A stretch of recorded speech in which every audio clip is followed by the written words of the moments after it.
kirabe just giteekeko kigalo yeeyongere bagendo gijjayo ng'etambudde kyekisinga obukulu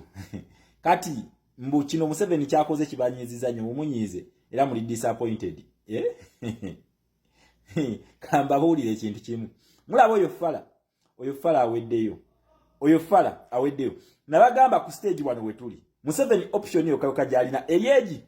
intimidating abannayuganda akikola atya ng'akumalamu essuubi kyali mu kukola kukukooya kyali mu kukola kutusala speed kyali mu kukola okitegera naye munnayuganda kwogenda okutegeera nti ono fula tumuvunzizza njaga tutunuulye omusango guno emisango gino gyennyini gyazaavunaana abantu bano aba National Unity Platform gyakwata then tujje twogere ku guno gwa ddala gwo gujja mugenda kugulabako anytime mugenda kugulabako guno tugenda kwogerako naye katutandike ne gino gyavunaana abantu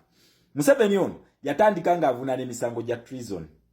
egyo emisango gya high degree okitegeera egyo emisango gye kyasinze okubeera top gye top gisobola okusibisa amayisa nga talina bujulizi ne tumukuba mu gya treason okitegeera ekintu ekyo naye nga guno omusango gwavunaana basobola okusiba amayisa emyaka gyonna okitegeera ng'akola ki olwo ng'atiisatiisa olwo akyali wa kitalo nnyo n'ensinga esobola omugira olwo ayagala kakasa nsimbu tuli bayeekera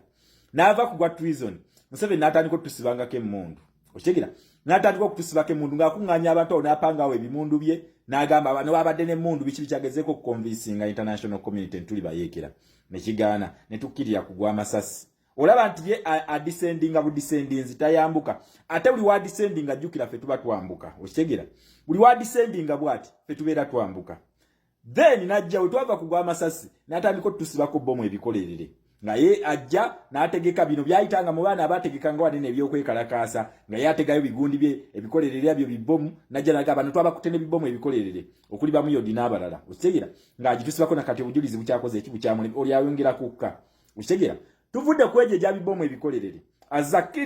akiridde atandise okuteekawo ki aggravated robbery agitutaddeko egya aggravated robbery muzijjuke in fact nga tunatuuka nawo yatusibako gwa military attires okitegeera jajjanga jigira n'ateekawo gwa military attire n'ogwere kutabuka kawe mabega gwe gwakwasa ne Bobby yangawo ng'olwo atandise okukkirya ffe twambuka nkugambye ye buli wakkirya ffe tuba twambuka okitegeera nti ki alemedde okukonvinsinga international community okugiraga tiddala abantu b'olwanagana nabo bayeekera si ba civilian ba bulijjo okitegeera kati yatuuka ekiseera nga international community takyasobola gikonvinsinga nga kikyalina okukola kati ng'alina kuteekawo intimidation oba fear agiteeke mu bantu mutya okuraising oba okutya ku kyeki ekya protest vote kati ono fala waali okitegeera tuvudde kugwa okutuwaayiriza eg'obyambalo avuddeyo agambye twabba esweta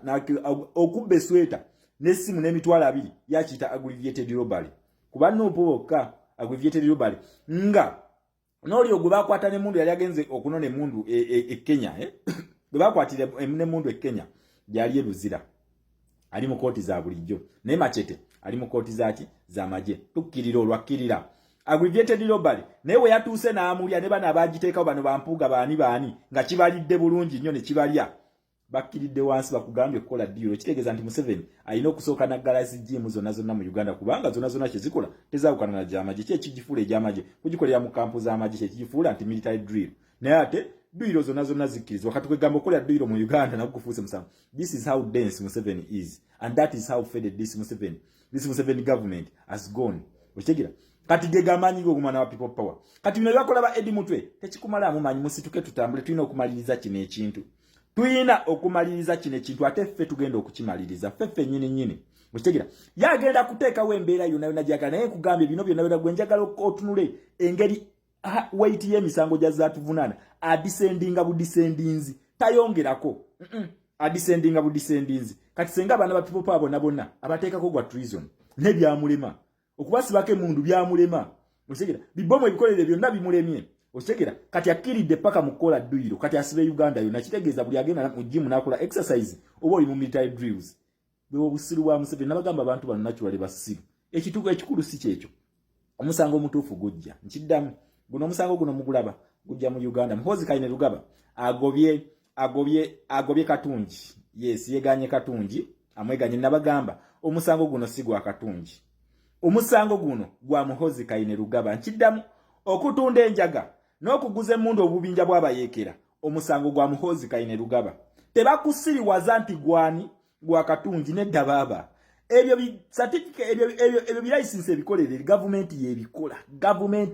ino okubango ino omukono gwa government nabagamba nti ono Katungi Muhoozi ya mwasayininga mugundi mu America ya mwasayiningayo kati ndoza mulabye nti amujjeyo okiraba tugenda mpola mujja bimanya kapangiye bifayiro kubana banupu ne omusango omutuufu gugenda kujja Muhoozi Kainerugaba bagenda mukwata nkiddamu Muhoozi Kainerwalagi bagenda mukwata ate bamukwata bagenda mumanyula agalevwago guno omusango guno mugulaba guno senga gukuka muvi osoka nokalangula emyaka 10 nga tebannakusalira guno jukira America badde talina musango mulambulukufu gwevunana Museveni obo wa family badde tegulina kati nga na America yona ne banga yona badde ino okuyiyo omusango egulete nakugamba bano babeera ne fairozo babeera nazo kakati wano babamala mampati Muchegera kati yabateredde wawe embera mu Uganda yakubatiisa tukyalina amaanyi poliisi yaffe amaje byaffe ne kooti byaffe tusobola okusiba yakutiisa ekituufu kye kino wano ono bamunona nkiddamu ono bamunona Muhoozi Kainerugaba Muhoozi Kainerwalagi Andrew Mwenda Balamu Barugahara Atenyi Salimu Sale ne Museveni guno omusango tebaguwone no fayire egezze guno omusango tebaguwona guno omusango gwa America nkiddamu guno omusango America yegubavunana America badde telina fayiro nga tukyatufena tukyagize ku fayiro ya ICC naye mulinde bakwate Katungi bo babikola bino ebintu muna Uganda nakugambye keep your eyes open we have to follow up video bagijeyo eri naye kweri ku YouTube ne ku TikTok ne ku Facebook jeri oshegera jeri nga banyonyola ekintu kino ekituusewo olunaku olwaleero ne mbagamba nti yalina okumuwaayo kati atandise okumwe distancing ako naye kugambye ono watuukira eri alina okunyonyola bakamabe bagenda mukuba emiggo anyonyole bakamabe bano tebakutandika kunoonya nga fayiro tennaggwa fayiro yaano yono nene nnyo yaggwadda naye kugambye fayiro yono etulidinga ku jeke ya Muhoozi Kainerugaba jeke ya Andrew Mwenda jeke ya Balamu Barugahara Atenyi jeke ya Salimu Sale just watch the space osegera just watch the space nakugamba Latita ba infinite class doctor wa policies ever challenged but never equaled wano wetuli ostegera wano wetuli nakugambye munna Uganda just wetegeke tugenda mu protestive vote ba Democrats webakwataganira ne bakine bannansi naye nakugamba tugenda okutuuka mu kalulu ako nga ba system aba threat oba bali menace to the revolution nga bonna basibye emikono nga bonna basibe gwe munna Uganda okulaki ojja kukwata kino kitiicho n'okikwata n'osindika eri bu ne gugwa ku ttaka ostegera yensonga lwaki twali tetusobola kulumba bano bafala oba okulumba fala ono nga tunayitereza foreign policies naye kugambye everything is in place ekyo temukitya ostegera kati ebyali mu kwecanga ekyo oyo ayagala dialogue oyo naye ate guno omusango guno nagwo gwe gumu kubimupushinga agende mu dialogue ezo ostegera agende ono Katungi yalina okumuwaayo babikola bino ebintu wakati w'essaawa 2 ne 3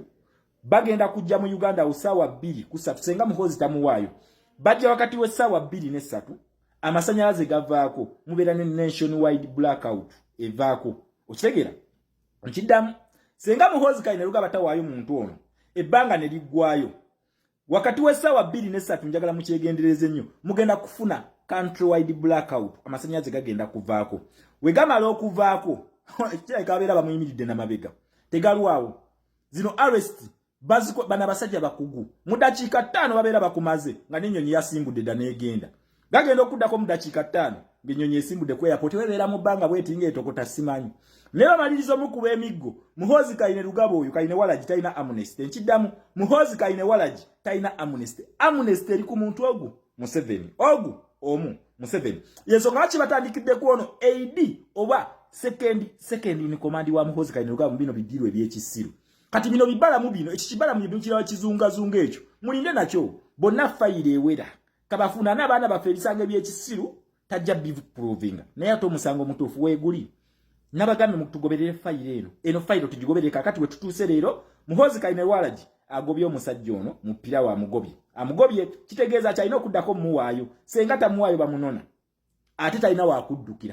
wakuddukira Omumerika buli wamu waali waba akwagala akufuna naye kugambye ono amalira bwati Kainerwalagi